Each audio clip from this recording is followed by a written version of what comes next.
Hey everybody, Kendrick Franklin here again, and today on Roblox, I'm back on, I'm doing Thomas and the Magic Railroad chase scene while I explain the the that the result of the final cut in Thomas and the Magic Railroad. So if you remember from one of my previous videos, I went over the production history. There were so many good things in it that eventually didn't make it to the final cut of the film. A lot of Thomas fans believed that that Thomas and the Magic Railroad was a box office bomb and a critical failure. Even today, but I totally disagree. Even though today, almost 25 years later, it still has a 22% rating on Rotten Tomatoes. But Thomas and the Magic Railroad doesn't deserve the hate it gets. It's like this. While the nostalgia critic, I've even seen the nostalgia critics review on this movie, but as well as Thomas 1, Edward 2, Henry 3's review on this. But their reviews,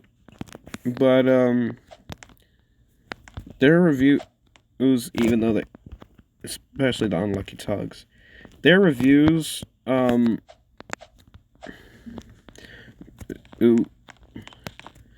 while they did bring up some valid points, their reviews on it are just way too harsh. As I said before. Heck, the nostalgia critic hasn't even seen the show. So, did Thomas and the Magic Railroad bring Thomas into a dark hole? Kind of, but not really. I mean, well, Season 6 wasn't great, but it was still enjoyable. And Season 7 was much better as far as story-wise. But Thomas sort of went down during Season 8. But heck, Seasons 8, 9, 10, 11, and 12 weren't that bad. So, while I do this chase scene, I'm gonna try to explain the plot. So we start off with the engines working hard on the island, but for some reason we don't see Edward. Like, come on, no Edward? He was the first engine in the railway series, you morons. I don't give a dang if his model isn't ready yet.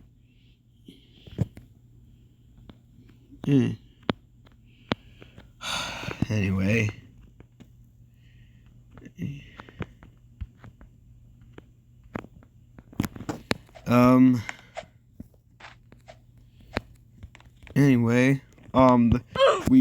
The scene then shows Thomas and Gordon chilling at the station, but they're then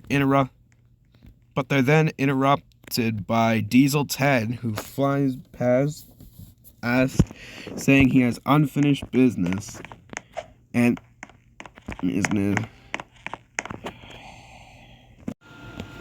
So, after this, Thomas and Gordon finally agree that they need Mr. Conductor, played by Alec Baldwin, to come to Sodor. We then cut to Shining Time, and from there the movie sort of goes down. And the song was kind of catchy, though. What can I get in Diesel 10? And the nostalgia critics' opinion on the song is kind of hilarious. It's a generic song. It sounds like 100 songs. Yeah. Anyway. Then we see Diesel 10. And then we see Diesel and threatening Thomas and James before cut back to Shining Time again. And then we see Chingachgook actor Russell Means as Billy Two Feathers. Two Feathers? That's kind of racist. I don't know if that was the intention, but I thought I'd point that out. Anyway, and then Mr. C comes to Sodor, where they're using magic gold dust, but then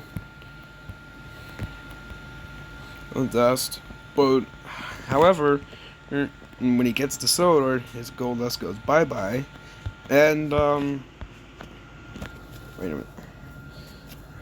Bye.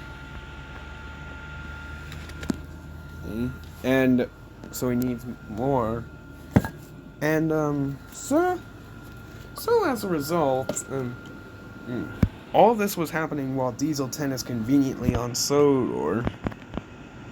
And his main goal is to find Lady and destroy her once and for all. Again, it's never really explained why, but aside from her being more powerful than he will ever be, I guess. And then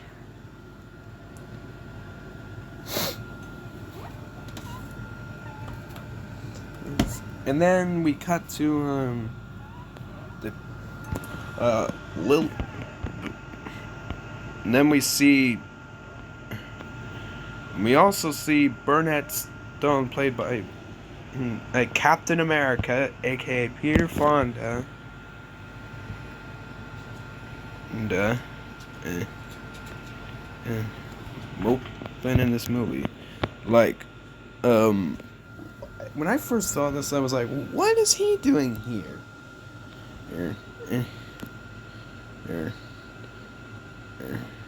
However, I read an interview with him, and he sounded really enthusiastic for this movie. He mopes over some blueprints of Thomas's girlfriend, Lady. And however, she's broken down, and Lady, and he can't fix her, and he couldn't in time because, so he just sits in his cave and mopes. And as for why he's moping, his wife Tasha had recently died. They were just, why?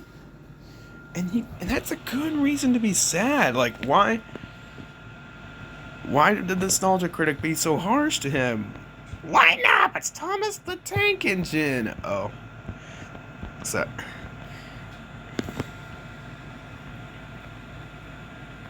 Engine. And then we cut to Mara Wilson as Burnett's granddaughter, Lily. Going to visit her grandpa.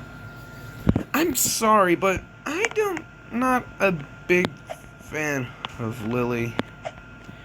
She's she is pretty cool. Well, I'll give credit for that, especially since she's a female. And however, there's something I don't really like about her.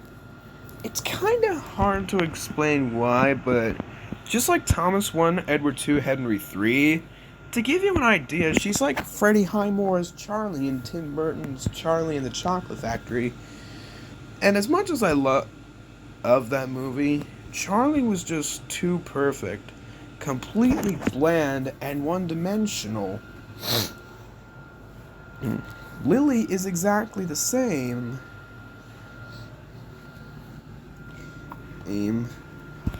For most of it. And Burnett seems to be like he's no more than 60 years old. She boards a train at Starsburg or Strasburg Railroad. Road. And she lets some random dog guide her onto that train. And we get in a few minutes of some very strange lyrics. And by strange, I mean just listen to the title of the song. I know how the moon must feel. I mean, come on. I know a lot of people love this movie, but for me, I really don't.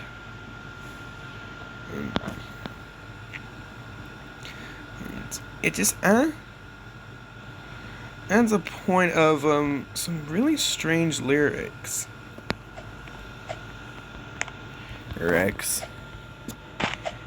And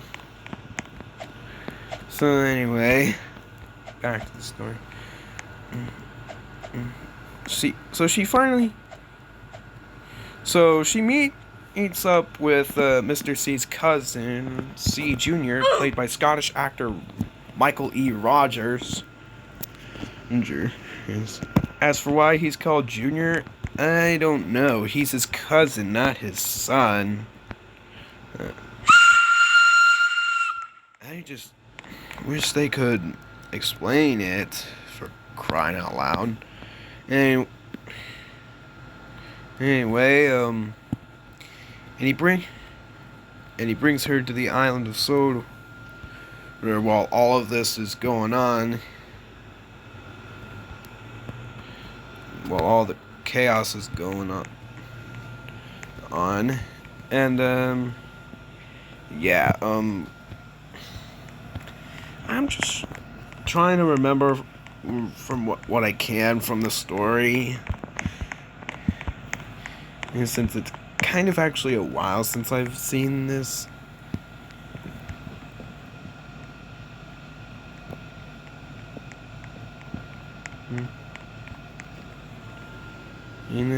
So, yeah.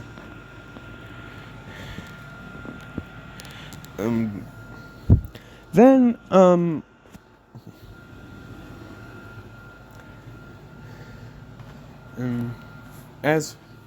but somehow, there's just real, the only people we've seen in Thomas and the Magic World are real people. There are no wooden figures, no passengers, no drivers. We don't even see Sir Topham Hatt for crying out loud. I know he's away on vacation, but come on.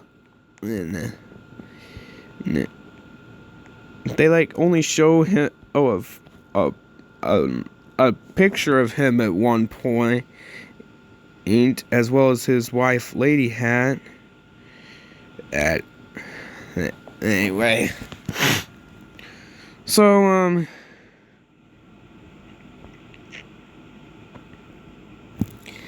yeah, I'm sorry if I'm saying too much. I'm just trying to process the story. So basically, after Lily meets Thomas, the next evening, Thomas has to hurry Lily back to Muffle Mountain before Diesel 10 and his henchmen Diesel, Splatter, and Dodge destroy the magic buffers. Yeah. So while on the way, Thomas connects to the coal truck, and hold on just a minute. I have to point out a plot hole. So, in this movie, it's said that gold dust, or sparkle as they call it, has been the only way to travel between Shining Time and Sodor.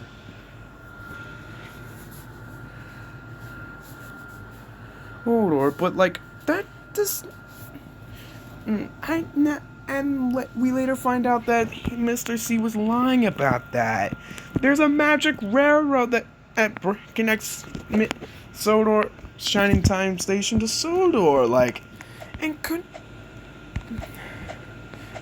sure, gold dust would take you the ability to teleport, but you you could have just walked through the gosh darn buffers to get at there,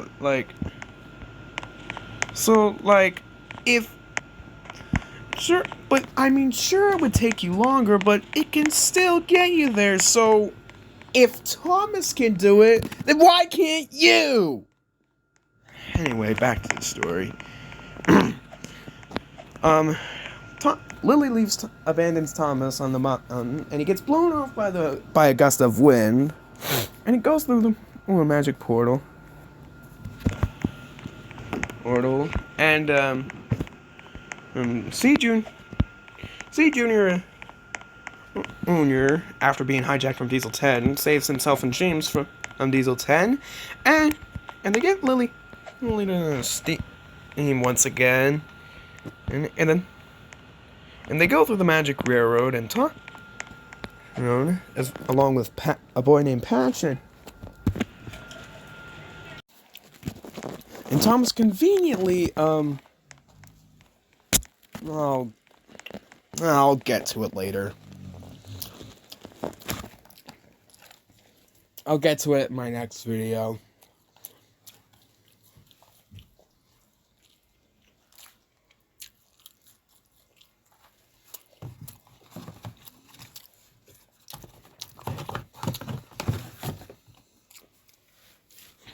Anyway,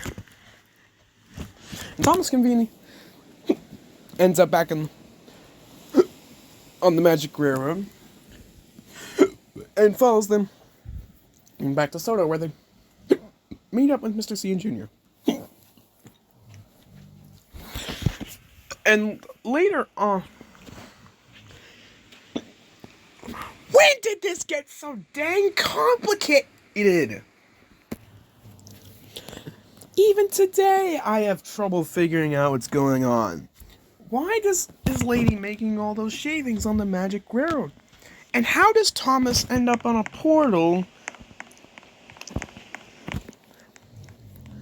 Or end up in a portal that conveniently ends up back on the Magic Railroad? Also, I have to mention that Peter Fonda is still depressed while riding there. You finally got your dang engine running again! Why are you still moping? I know the absence of P.T. Boomer made the plot lazy, but come on! You could have developed it a bit more.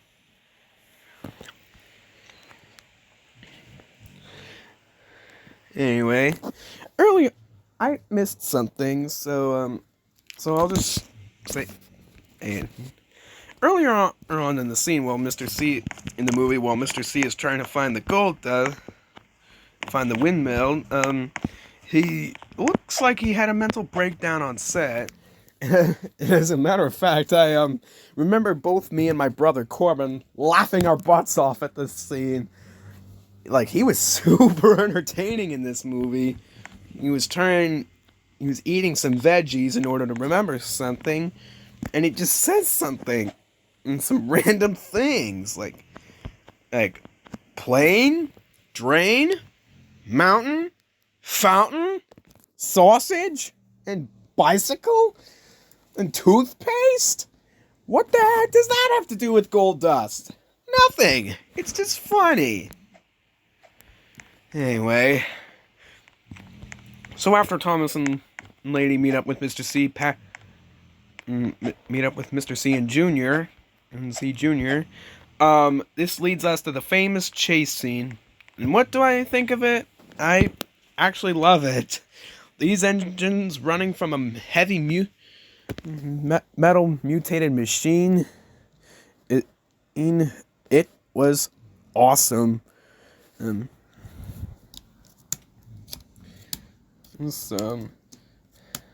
We finally see Thomas in a perilous situation that keeps us on the edge of our seats.